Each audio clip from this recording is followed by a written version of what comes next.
Hello friends, माँ Gayatri public school के YouTube channel में आप सभी का स्वागत है। तो बने रहेंगे वीडियो के अंत तक।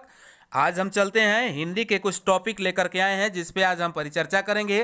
तो आप अभी तक आप नोटबुक और एक पेन को लेकर के नहीं बैठे हैं तो अपने माइंड को एडजस्ट करके और एक नोटबुक और एक पेन को लेकर के बैठ जाएं, ताकि आपको इस प्रकार के क्या तो अपने नोटबुकों में मेंशन करने के लिए काफ़ी मात्राओं में जो समय होती है वो कम से कम लगे और कभी भी उसे आप फिर से पुनः रिवाइज कर सकें। तो नोट डाउन करने के लिए, आप अपने कॉपियों में मेंटेन करने के लिए टाइम को एडजस्ट करके अपने माइंड को संतुलित करके बैठ जाएं। तो चलते हैं, आज हम एक हिंदी व्याकरण के छोटे से टॉपिक लेकर आए हैं जिसकी ओर तो बने रहेंगे। आप देखेंगे यहाँ पे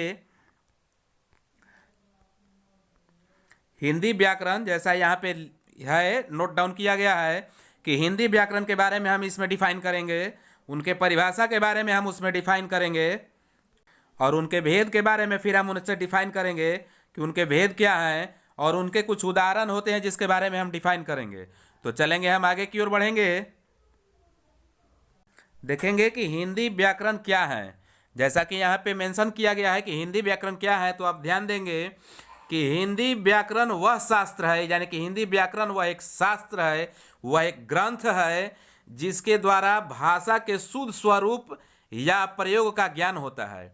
जिसके द्वारा आप क्या करेंगे, शुद्ध भाषा का स्वरूप आपको मिलेगा और क्या करेंगे, आप उस शास्त्र के द्वारा क्या करेंगे, प्रयोग करके, और प्रयोग करने के लिए आपके पास ज्ञान अर्जित होता है, यानी कि आप ज्ञान को अर्जित करते हैं हिंदी व्याकरणों को समझ करके, हिंदी व्याकरणों को पढ़ करके उस शास्त्र के द्वारा। तो अब हम आगे की ओर बढ़ेंगे, देखेंगे यहाँ पे व्याकरण भाषा को मानकता प्रदान करता है। यानी मानकता में समझेंगे क्या होता है कि व्याकरण जो भाषा है, यानी हिंदी व्याकरण की भाषा जो है, मानकता, मानकता मतलब होता है स्मॉलेस्ट, तो स्मॉलेस्ट का मतलब होता है छोटा रूप। तो यह छोटा रूपों का प्रदान करता है कौन, हिंदी व्याकरण की जो भाषा है वो।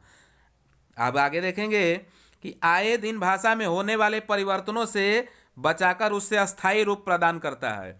और जो आपके लैंग्वेज में अक्सर परिवर्तन होते रहते हैं, आपके भाषाओं में जो अक्सर परिवर्तन होते रहते हैं, उससे वो बचा करके क्या करता है, उसको परमानेंट रूप धारण करता है, वह एक अस्थायी रूप प्रदान करता है कि जो लैंग्वेज जो है हिंदी व्याकरण के अकॉर्डिंग बिल्कुल अस्थायी होगा, बिल्कुल परमानेंट होगा वो। तो अब आगे की ओर देखेंगे कि व्याकरण के नियमों का पालन करते हैं, वो क्या करते हैं, व्याकरण के नियम है कुछ जिसको वो फॉलो करते हैं, वो पालन करते हैं। तो इस प्रकार से आप हिंदी व्याकरण क्या है जिसके बारे में समझे होंगे। तब हम बढ़ते हैं आगे की ओर। व्याकरण का वह भाग जो शब्दों में बदलाव के साथ उनके अर्थ में बदलने के लिए व्यवहार करता है। यानी कि व्याकरण का यह एक ऐसा भाग, वैसा अंग जो अब शब्दों में बदलाव, यानी कि शब्द जो है वो बदलेंगे और उनके अर्थ में भी बदलने के लिए व्यवहार करता है। यानी कि जब शब्द बदल जाएंगे तो उसके अर्थ भी बदल जाएंगे। कभी कभी ऐसा होता है कि शब्द बदल जाता है लेकिन जबकि अर्थ उसका नहीं बदलता है। जैसे आप समझ सकते हैं कि आग को हम लोग अग्नि कहते हैं, लेकिन आग और अग्नि में शब्द का अंतर हो गया जबकि अर्थ दोनों का सेम है। तो इसमें क्या है कि शब्द के साथ उसके अर्थ भी बदल रहे हैं, यही उसका व्यवहार का काम करता है और वही हिंदी व्याकरण के व्यवहार को बदलता है। तो अब आगे की ओर देखेंगे, यहाँ पे भाषा के बनते बिगड़ते स्वरूप को शुद्ध बनाए रखने के लिए कुछ नियम बनाए गए हैं। इन्हीं नियमों के व्याकरणों की संज्ञा दी जाती है। यानी भाषा जो बनते बिगड़ते रहते हैं, जो उनका मूल स्वरूप होता है, उसको शुद्ध बनाए रखने के लिए, स्वच्छ रखने के लिए, शुद्ध करने के लिए कुछ नियम बनाए गए हैं और इन्हीं नियमों के व्याकरण की संज्ञा दी जाती है और इन्हीं नियमों को हम लोग हिंदी व्याकरण कहते हैं।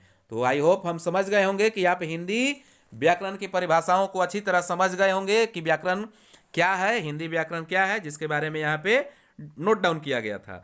तो अब चलेंगे आगे की ओर, यहाँ पे देखेंगे इंपॉर्टेंट फैक्ट क्या है कि हिंदी व्याकरण की परिभाषा।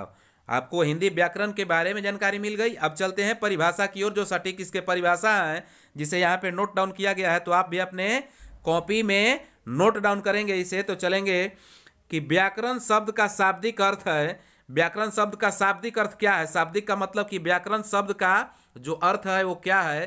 तो जिसके बारे में हम यहाँ पे ध्यान देंगे, विश्लेषण करना। क्या है, विश्लेषण करना, विश्लेषण करना मतलब होता है क्या, उसको एक्सप्लेन करना, या एक्सपेंडेड, एक्सपेंडेड आप समझते होंगे, एक्सपेंडेड मतलब विस्तार करना।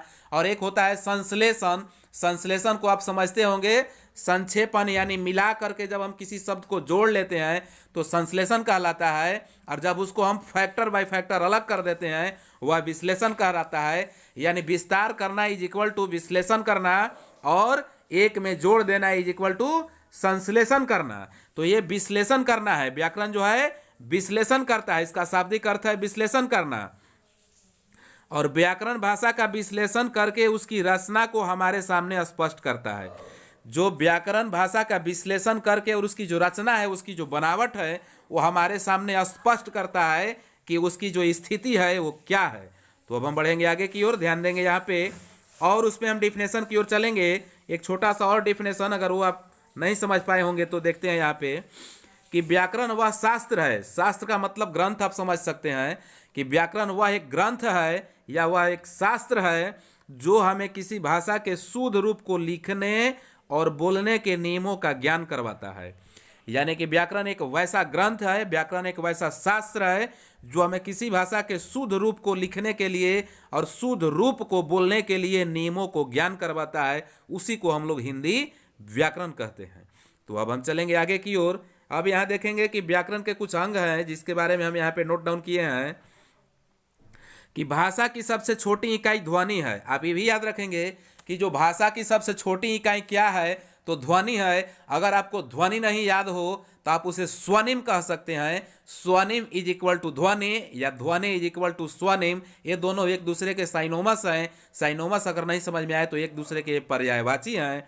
तो आप समझ सकते हैं कि भाषा के सबसे छोटी इकाई या तो आप ध्वनि कहिए और नहीं तो स्वनिम कहिए। अब आगे की ओर बढ़ते हैं कि ध्वनि और उसकी लिपि, प्रतीक दोनों के लिए हिंदी में वर्ण शब्द का प्रयोग होता है। यानी जो ध्वनि जिसको हम लोग स्वनिम कह रहे हैं और उसकी एक लिपि होता है, लिपि जैसे हम लोग जो पढ़ते हैं वो देवनागरी लिपि होता है, तो उसी प्रकार से एक लिपि और एक ध्वनि के जो प्रतीक होते हैं, वो सिंबल होते हैं, एक संकेत होते हैं, वो जो है क्या करता है, हिंदी में एक वर्ण शब्द को प्रयोग किया जाता है। एक वर्ण शब्द जो है उसी में हम लोग ध्वनि और लिपि को इंडिकेट करके और कन्वर्ट कर देते हैं। अब हम आगे की ओर देखेंगे इसमें कि ध्वनियां या वर्णों से शब्द तथा शब्दों से वाक्य बनता है। यानी कि ध्वनि और जो लिपि आपके हैं, ये दोनों के जो प्रतीक होते हैं तो उससे जो निकल कर आने वाले आगे हैं वो वर्ण आते हैं। ध्वनि और लिपि से जो कंज्यूम हो करके और अगला जो आपका निकलने वाले चीज होते हैं उसी को हम लोग वर्ण कहते हैं। और वर्ण से जब दो वर्ण को जोड़ करके एक सार्थक शब्द बनाया जाता है, और जब शब्दों को दो या दो से अधिक शब्दों को जोड़ करके और एक वाक्य में उसे कन्वर्ट कर देते हैं, और जब सार्थक वाक्यों को एक जगह कई सारे वाक्यों को कंज्यूम करते हैं, एकत्रित करते हैं, तो उससे एक क्या होता है, कविता या कहानी में आप कन्वर्ट कर पाते हैं। यानी कि ध्वनियों से आप वर्ण में कन्वर्ट करते हैं, वर्ण से शब्द में कन्वर्ट करते हैं, और शब्द से आप वाक्य की ओर कन्वर्ट करते हैं, और कई सारे वाक्य को मिला करके कहानी के रूप में उसे कन्वर्ट करते हैं। तो अब चलेंगे उसके आगे की ओर बढ़ेंगे। ध्यान देंगे यहाँ कि भाषा के इन मुख्य तीन अंगों के आधार पर ही व्याकरण के तीन भागों माने गए हैं। भाषा के तीन अंग होते हैं और उस तीन अंग के आधार पर ही इस व्याकरण को कितने भागों में, तीन विभाग में यहाँ पे डिवाइड कर दिया गया। तीन विभाग इसके मान लिए गए हैं। तो कौन कौन से विभाग हैं जिसके बारे में हम यहाँ पे ध्यान देंगे, कौन से हैं, जो फर्स्ट यहाँ पे देखेंगे क्या है, फर्स्ट में यहाँ पे देखेंगे है वर्ण विचार। वर्ण विचार आप लोग समझते ही होंगे, वर्ण विचार क्या है।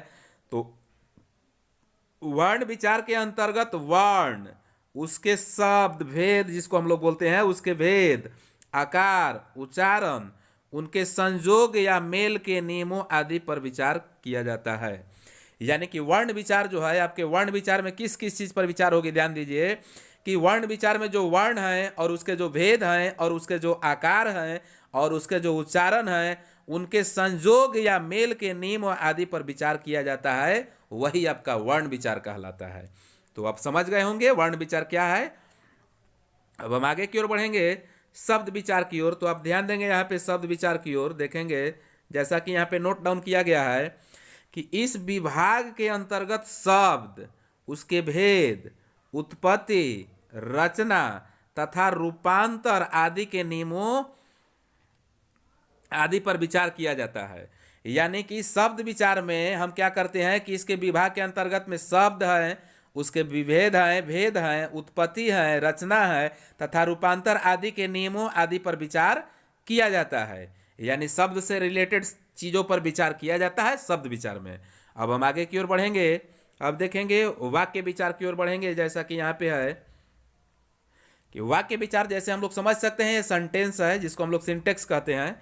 तो इसके अंतर्गत वाक्य से संबंधित उसके भेद, विश्लेषण, रचना, अव्यय तथा शब्दों से वाक्य बनाने के नियमों की जानकारी दी जाती है। यानी कि वाक्य विचार में आप समझ सकते हैं कि इसके अंतर्गत जो वाक्य के बीच में आएंगे वो संबंधित उसके जो भेद होंगे जिसके बारे में वहाँ पे नोट डाउन किया गया है और उसके बारे में वहाँ पे एक्सप्लेनेशन दिया गया है, और उसके बारे में फिर आप क्या कर सकते हैं, विश्लेषण को समझ सकते हैं जिसको हम लोग एनालिसिस कहते हैं, और उसके फिर जो रचना है, रचना के बारे में समझ सकते हैं, उसके अव्यय के बारे में समझ सकते हैं, और शब्दों से कैसे वाक्य बनाए जाते हैं जिसके बारे में आप वाक्य विचार के द्वारा समझ सकते हैं। इसके नियमों की जानकारी दी जाती है किसमें, वाक्य विचार में। तो इस प्रकार से एक छोटे से टॉपिक आपका जो हिंदी व्याकरण की थी वो समाप्त होता है। तो अब हम मिलेंगे अगले वीडियो में। अभी तक आप लोगों ने लाइक और सब्सक्राइब नहीं किया तो फटाफट लाइक और सब्सक्राइब कर दे, अपने दोस्तों के पास शेयर कर दे ताकि उनके पास भी इस प्रकार के नोटिफिकेशन फटाफट पहुंचता रहे। तो वीडियो के अंत तक बने रहने के लिए धन्यवाद। तो अब हम मिलेंगे अगले वीडियो में, तब तक आपसे लेते हैं विदा।